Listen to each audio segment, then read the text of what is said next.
Hey everyone, thank you so much for joining in. Guys, Canva mastery course के इस video में हम लोग सीखेंगे कि कैसे आप अपने लिए रिज्यूमे बना सकते हैं।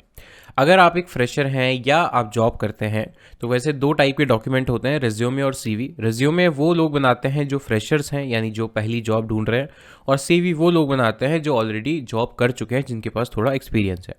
तो अगर आप इन दोनों में से कोई भी हैं और अपने जॉब के लिए या तो सीवी या रिज्यूमे बनाना चाहते हैं तो वो भी कैनवा से आप कर सकते हैं। कैनवा में ये ऑप्शन अवेलेबल है कि आप अपने जॉब के पर्पस के लिए रिज्यूमे बना सकते हैं और काफ़ी अच्छे अच्छे टेम्पलेट्स यहाँ पर अवेलेबल है। तो यहाँ पर अगर आपको रिज्यूमे बनाना है तो सिंपल सा आपको सर्च करना है रिज्यूमे।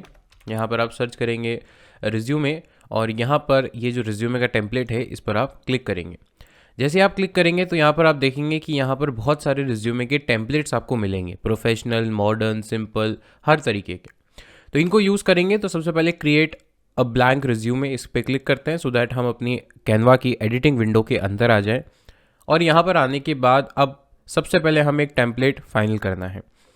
गाइज, रिज्यूमे का कोई भी स्टैंडर्ड टेम्पलेट नहीं होता है। अगर कोई आपसे ये कहता है कि एक स्टैंडर्ड टेम्पलेट फॉलो करना चाहिए तो उसका मतलब ये है कि जो इम्पॉर्टेंट इन्फॉर्मेशन है आपके जॉब से रिलेटेड या आप जिस पोजीशन के लिए अप्लाई कर रहे हैं उससे रिलेटेड जो भी रिलेवेंट स्किल्स हैं या इन्फॉर्मेशन है वो आपके रिज्यूमे में, डॉक्यूमेंट में होनी चाहिए। तो यहाँ पर अब आप देखेंगे तो यहाँ पर बहुत सारे टेम्पलेट्स हैं, जैसे मैंने आपको कहा था रिज्यूमे और सीवी में आपका एक्सपीरियंस भी आएगा, लेकिन अगर आप फ्रेशर हैं तो वहाँ पर आप रिज्यूमे लिख सकते हैं। तो यहाँ पर बहुत सारे अवेलेबल हैं, सिंपल भी है, विथ पिक्चर, कलर्स भी हैं। अभी डिपेंड करेगा कि आप किस पोजीशन के लिए अप्लाई कर रहे हैं। अगर लेट्स से आप ग्राफिक डिज़ाइनर की पोजीशन के लिए अप्लाई कर रहे हैं तो कभी भी एक सिंपल रिज्यूमे कुछ इस तरह का काम नहीं करेगा, बिकॉज आपकी जो जॉब रिक्वायरमेंट है वो है ही क्रिएटिव थिंकिंग।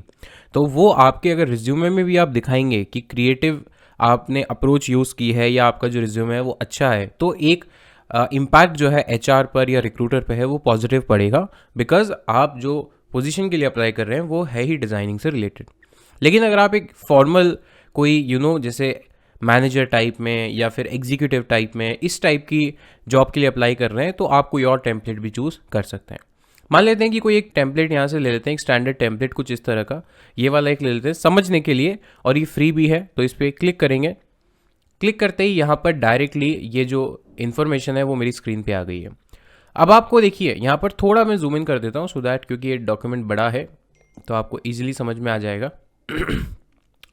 सबसे पहले लेफ्ट साइड में अगर आप देखेंगे तो यहाँ पर एक इमेज है। अब ये इमेज किसकी होगी? ये इमेज ऑफ कोर्स आपकी होगी, आपका रिज्यूमे है। तो आप चाहें तो इमेज डालें या आपकी मर्जी है कि आपको इमेज नहीं डालनी है तो हटा सकते हैं, बट इस टेम्पलेट में यहाँ पर एक स्पेसिफिक पोजीशन दी हुई है आपकी इमेज ऐड करने के लिए।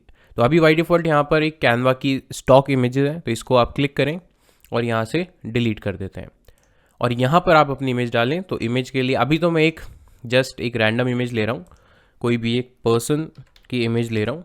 आपको अपनी इमेज डालनी है ऑफ कोर्स, तो यहाँ पर हम इमेज डालेंगे। गाइज, इमेज जब भी आप डालें अपने रिज्यूमे में तो एक चीज़ मेक श्योर करें कि ये फॉर्मल होनी चाहिए। फॉर्मल इन द सेंस कि कोई ऐसी इमेज नहीं होनी चाहिए जब मान लीजिए आप कोई बीच पर बैठे हैं या ट्रिप पे गए हैं और किसी भी इमेज को उठा के आपने डाल दिया, आपके कपड़े बिल्कुल इनफॉर्मल हैं और आपने वो इमेज यहाँ पर डाल दी। ऐसा नहीं, जैसे कई बार लोग इस तरह की कोई इमेज डाल देते हैं, इस तरह की, तो ये रिज्यूमे के लिए बिल्कुल भी फिट नहीं है। आप एक प्रोफेशनल इमेज यूज़ करें। तो यहाँ पर अगर मैं प्रोफेशनल पर्सन ऐसा कोई इमेज डालूं, तो प्रोफेशनल इमेज कैसी होती है? जिसके अंदर आप एटलीस्ट शर्ट पहने हैं या फिर आप एटलीस्ट शर्ट के ऊपर ब्लेज़र या फिर आप एक कोई भी फॉर्मल ड्रेस जो डिसेंट ड्रेस लुकिंग ड्रेस है वो आपने पहनी हुई है, और उस पिक्चर को आप डाल सकते हैं। जैसे ये वाली एक पिक्चर है, तो इसको अभी हम ले लेते हैं। कैनवा प्रो है, कोई प्रॉब्लम नहीं है। लेकिन अब इतनी बड़ी पिक्चर डालने की रिक्वायरमेंट नहीं है। मेनली जो आपका रिज्यूमे है उसमें आपकी जो पिक्चर आती है वो पासपोर्ट साइज़ के अराउंड आती है। मैं ये नहीं बोल रहा हूँ कि ये स्टैंडर्ड है, बट वो देखने में, क्योंकि ज़्यादा से ज़्यादा फोकस जो है वो आपके फेस पे होना चाहिए। तो यहाँ से इसको डबल क्लिक किया, थोड़ा जूम इन करते हैं, और इतनी सफिशिएंट है जहाँ पे आपकी फॉर्मल ड्रेस और आपका फेस, स्माइलिंग फेस प्रॉपरली दिख रहा है। तो देखिए, आप खुद ही आप देखिए यहाँ पर कितनी अच्छी ये पिक्चर लग रही है, proper groomed, proper well dressed and with a smiling face. एक चीज़ आपको ये ध्यान रखनी है कि आपके चेहरे पर प्रॉपर लाइटिंग हो, जब भी आप अगर कोई पिक्चर डाल रहे हैं तो ऐसी ना हो जिसके अंदर आपका चेहरा ही ना दिखे या आपके चेहरे पे लाइट कम हो, बिकॉज यहाँ पर जब ये प्रिंट होके आएगा, मैं ये सारी चीज़ें दोस्तों आपको क्यों बोल रहा हूँ, बिकॉज रिज्यूमे अगर आप ऑनलाइन भी भेजते हैं तब तो ठीक है, लेकिन जब आप प्रिंट करवाएंगे, अगर आप कलर प्रिंट भी निकालेंगे तो यहाँ पर वो इमेज पे इम्पैक्ट डालेगा। तो इमेज अगर आपकी ब्राइट है, प्रॉपरली विजिबल है, तो आपके प्रिंट आउट में भी वो चीज़ रिफ्लेक्ट होगी। यहाँ पर अब देखिए, यहाँ पर ये जो नाम लिखा हुआ है ये फॉर्मल फॉन्ट में नहीं है, ये फॉर्मल फॉन्ट में नहीं है। नाम यहाँ भी लिखा हुआ है, यहाँ भी लिखा हुआ है, क्योंकि लेकिन आप देखिए पोजीशन क्या है, brand strategist, copywriter and brand strategist इसकी पोजीशन के लिए अप्लाई कर रहे हैं या इससे रिलेवेंट पोजीशन के लिए अप्लाई कर रहे हैं, तो इसीलिए ये फॉन्ट इस तरह से लिखा हुआ है। बट अभी के लिए हम इसको हटा देते हैं, यहाँ की ज़रूरत है नहीं, क्योंकि यहाँ पर ऑलरेडी लिखा हुआ है। तो यहाँ पर आप अपना नाम लिख दीजिए। तो जैसे फॉर एग्जांपल इसका नाम है सैम जोस फॉर एग्जांपल, ऐसा कुछ हम लिख देते हैं। और यहाँ पर क्योंकि आप अगर फ्रेशर हैं तो यहाँ पर आप अपने जो भी इंटरेस्ट है, जो आपको सबसे ज़्यादा डिफाइन करता है, उसके बारे में लिख सकते हैं, या फिर आप सिंपली अब इसको यहाँ से हटाकर या फिर अपने इन्फॉर्मेशन जो है वो लिख सकते हैं। वैसे तो इन्फॉर्मेशन यहाँ पर लिखी हुई है, तो यहाँ पर इसको एज इट इज़ रहने देते हैं। अब यहाँ पर थोड़ा अपने बारे में लिख सकते हैं। तो गाइस अब यहाँ पर देखिए वर्क एक्सपीरियंस मेंशन्ड है। अब अगर फ्रेशर हैं आप तो यहाँ पर ऑब्वियसली वर्क एक्सपीरियंस नहीं होगा, हाँ, लेकिन अगर आपने कोई इंटर्नशिप की है तो वो एज अ आप एक्सपीरियंस में लिख सकते हैं। अगर आपने लेट्स सपोज आपने बोला है कि मैंने इंटर्नशिप की है as a let's say social media marketing intern या social media intern as a job, as a internship किया आपने, तो यहाँ लिख सकते हैं। यहाँ पर कंपनी का नाम आप मेंशन कर देंगे कि जो भी कंपनी का नेम है, जो भी कंपनी का नेम है उसको आप मेंशन कर सकते हैं। तो जैसे for example ABC private limited, ऐसा कुछ कंपनी का नाम है। यहाँ पे टाइम मेंशन कर सकते हैं कि कौन से ईयर से, अब अगर मान लीजिए 6 महीने की इंटर्नशिप की तो आप ये लिख सकते हैं कि मई 2022 से दिसंबर 2022, ऐसा कुछ आप लिख सकते हैं। तो यहाँ से आप अपना पूरा का पूरा जो एक्सपीरियंस है in terms of internship, in terms of even अगर आप मान लीजिए आपके पास एक्सपीरियंस कुछ भी नहीं है, अगर आपने कोई भी इंटर्नशिप नहीं की है, तो अगर आपने कॉलेज में कोई प्रोजेक्ट किए हैं अपने, मान लीजिए कि अगर आपने बीटेक इंजीनियरिंग की है या आपने BBA किया है या BCA किया है, तो कॉलेज में कुछ कुछ प्रोजेक्ट्स होते हैं जो आपको फाइनल ईयर में या उससे पहले करने होते हैं, तो वो प्रोजेक्ट भी आप यहाँ पर मेंशन कर सकते हैं इंस्टेड ऑफ वर्क एक्सपीरियंस। तो अभी सारी जो डिटेल्स है वो आपको अपने अकॉर्डिंग कस्टमाइज करनी होगी। अब यहाँ पे जो डिटेल आप डालेंगे वो है कि इस पर्टिकुलर इंटर्नशिप में आपने क्या क्या किया, आपके क्या क्या रोल्स एंड रिस्पॉन्सिबिलिटीज़ थे, उन रोल्स एंड रिस्पॉन्सिबिलिटीज़ को आपको मेंशन करना है। अगर आप यहाँ पर प्रोजेक्ट मेंशन कर रहे हैं तो वो उस प्रोजेक्ट में आपने क्या किया, क्या उस प्रोजेक्ट में आप एज ए टीम मेंबर थे या आप अकेले थे, अगर एज ए टीम मेंबर थे तो आपकी क्या रोल्स एंड रिस्पॉन्सिबिलिटीज़ थी, वो प्रोजेक्ट किस बारे में था, प्रोजेक्ट से क्या आउटकम आपने अचीव किया, वो सारी इन्फॉर्मेशन यहाँ पे लिख सकते हैं। एक चीज़ ध्यान रखिएगा दोस्तों, जितना ज़्यादा आप अपना किया हुआ काम in terms of project, in terms of internship दिखाएंगे, अगर आप एक फ्रेशर हैं तो आपको ज़्यादा प्रायोरिटी मिलेगी दूसरों के कंपैरिजन में। बिकॉज हर कंपनी चाहती है कि अगर वो फ्रेशर को भी हायर कर रही है तो लेकिन फ्रेशर को एटलीस्ट थोड़ा बहुत काम का नॉलेज पहले से होना चाहिए, तभी वो आपको ऑन बोर्ड करने में इंटरेस्टेड होगी। तो इसी तरह से आप अपने जो भी वर्क एक्सपीरियंस है या प्रोजेक्ट है वो डाल सकते हैं। एजुकेशन यहाँ पर आप डाल सकते हैं। अब आप कहेंगे कि सर एजुकेशन पहले आनी चाहिए, बिल्कुल हो सकती है। यहाँ पर अगर आप देखेंगे तो एक डिसेंडिंग ऑर्डर में जो सबसे लेटेस्ट ईयर है वो सबसे ऊपर है और उसके लास्ट में फिर एजुकेशन है। लेकिन अगर आपको ये फील होता है कि जिस जॉब या पोजीशन के लिए आप अप्लाई कर रहे हैं उसमें एजुकेशन क्वालिफिकेशन ज़्यादा मैटर करती है, आपकी ग्रेजुएशन पोस्ट ग्रेजुएशन में ज़्यादा मैटर करती है, तो आप एजुकेशन वाले सेक्शन को ऊपर ले जा सकते हैं और अगर वर्क एक्सपीरियंस आपके पास नहीं है तो उसको नीचे ला सकते हैं, सो दैट आपका ये जो वर्क एक्सपीरियंस है या फिर प्रोजेक्ट है ये कम हाईलाइट हो और आपकी जो एजुकेशन है वो ज़्यादा हाईलाइट हो। एजुकेशन में बहुत सारे ऑप्शंस हैं, जैसे अगर आपने सिर्फ ग्रेजुएशन की है तो रिकमेंडेड ये होता है इंडिया में अगर आप जॉब के लिए अप्लाई कर रहे हैं तो ग्रेजुएशन और प्लस 12th जो आपका स्कोर रहा है 12th के अंदर वो आप मेंशन कर सकते हैं। अब ज़रूरी नहीं है कि आप 11th 10th 9th 8th, इससे किसी को कोई मतलब नहीं है। मैक्सिमम अगर ग्रेजुएशन है तो ग्रेजुएशन प्लस 12th, अगर आपकी पोस्ट ग्रेजुएशन है तो फिर पोस्ट ग्रेजुएशन प्लस ग्रेजुएशन, दोनों में क्या है 12th का फिर उसके बाद मैटर नहीं करता है। तो यहाँ से आप ग्रेजुएशन का ईयर, ग्रेजुएशन किस यूनिवर्सिटी से की है, कौन से स्ट्रीम में की है, वो सब यहाँ पे डाल सकते हैं। कितना आपका GPA था, CGPA था, परसेंटेज थी, स्कोर था, जो भी ग्रेड्स थे वो यहाँ पे डाल सकते हैं।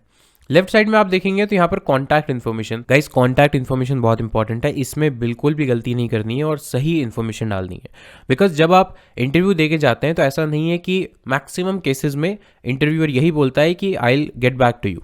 तो उस केस में अगर आपकी कॉन्टैक्ट इन्फॉर्मेशन सही है और बिल्कुल एक्यूरेट है, तो अगर उन्हें वापस रीच आउट करना है आपको मेल के थ्रू, नंबर के थ्रू, एड्रेस के थ्रू, तो वो कर सकते हैं। इसीलिए अगर आप देखेंगे कि फोटो के जस्ट नीचे ही कॉन्टैक्ट इन्फॉर्मेशन है, तो हमेशा इस चीज़ को ध्यान रखिएगा, कोई भी रिज्यूमे, कोई भी सीवी बनाए, उसमें अपनी इन्फॉर्मेशन हमेशा सबसे एक्यूरेट तो रखना ही है और ऐसी जगह पर रखना है जहाँ ईजिली वो दिख जाए। तो यहाँ पर अपनी इन्फॉर्मेशन डालिए। एक्सपर्टीज़ यानी आपकी स्किल्स क्या है कि आप किस किस आपको क्या क्या आता है। जैसे मान लीजिए कि अगर आपने BCA किया है तो आपको कोडिंग में इंटरेस्ट है, इंटरेस्ट मतलब आपको आती है, आपने काम किया है, आपको software development, web development, testing, software testing, ये सब चीज़ें आती है। या फिर अगर आपने मान लीजिए कोई और ग्रेजुएशन या पोस्ट ग्रेजुएशन प्रोग्राम किया है, तो जो भी आपकी स्किल है, मान लीजिए आपको सॉफ्टवेयर्स आते हैं तो Microsoft Office, Canva as a software, या graphic designing as a skill, video editing, social media marketing, web development, referral marketing, ये सारी चीज़ें आप अपनी एक्सपर्टीज़ में, या एक्सपर्टीज़ भी नहीं बोलेंगे अगर आप एज अ फ्रेशर हैं तो आप बोल सकते हैं स्किल्स, कि ये मेरे पास स्किल्स हैं। और लास्ट में रेफरेंस यूजुअली इंडिया में बहुत ज़्यादा ज़रूरी नहीं है अगर आप फ्रेशर हैं तो, क्योंकि और कोई रेफरेंस मिलेगा नहीं। तो रेफरेंस की जगह पे आप अपनी हॉबीज़ लिख सकते हैं। यहाँ पर आप अपनी हॉबीज़ जो है वो लिख सकते हैं कि आपकी हॉबी क्या है। जैसे फॉर एग्ज़ाम्पल हम जो कॉपी पेस्ट वाली हॉबी होती है कि फॉर एग्ज़ाम्पल रीडिंग बुक, अभी आपके ऊपर है, मैं सिर्फ आपको दिखा रहा हूँ कि भाई क्या क्या लिख सकते हैं। Reading books, listening to music, ये आपकी हॉबी हो सकती है, लिसनिंग टू म्यूज़िक, ठीक है। इसी तरह से आप और भी हॉबीज़ लिख सकते हैं, आप अपना इंटरेस्ट एरिया लिख सकते हैं, आप अपने और कोई डिटेल जो आपको डालनी है वो डाल सकते हैं। बट डिज़ाइनिंग वाइज ऑलरेडी ये आपको एक टेम्पलेट मिलता है, इसी तरह के मल्टीपल टेम्पलेट्स आपको मिलते हैं जहाँ पर आप ईजी वे में और क्विक वे में उनको यूज़ कर सकते हैं। तो इस तरह से आप पूरा का पूरा जो रिज्यूमे है वो बना सकते हैं। पर इसमें एक ध्यान रखना है दोस्तों कि जब ये फाइनल बन जाए, रेडी हो जाए, तो आपको इसको डाउनलोड जो करना है वो PDF फॉर्मेट में करना है। By default suggested PDF standard रहेगा, बिकॉज अगर आपको प्रिंट करवाना है ये तो PDF में कीजिए, और प्रिंट नहीं करवाना है तो उस केस में आप इसको PNG में कर सकते हैं। MP4 और GIF में मत करना, ठीक है। आप एनिमेशन मत लगाना, ऐसा ना हो कि आपने एनिमेशन लगा दिया और फिर आप भेज रहे हैं, रिजेक्ट हो जाएगा।